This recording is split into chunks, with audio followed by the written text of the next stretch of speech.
L'Ordine degli Assistenti Sociali del Veneto aderisce nuovamente ed è tra i soci fondatori del tavolo welfare per i minori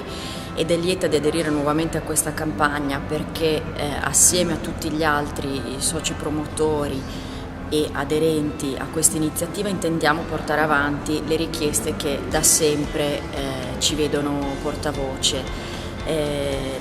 In particolare come categoria professionale chiaramente che lavora su tutto il territorio regionale e che sa bene di quali bisogni sono portatori i ragazzi e i bambini, vogliamo ancora una volta far sentire la nostra voce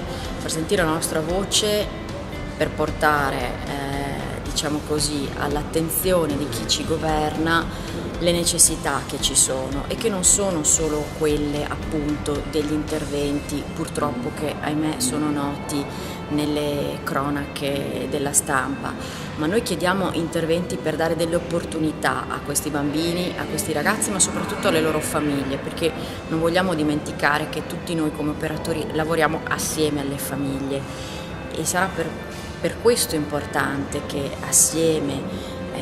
alle altre associazioni, agli altri enti che compongono questo tavolo riusciamo a proseguire questa strada iniziata ormai parecchi anni fa, per far sì che più risorse vengano messe a disposizione di interventi,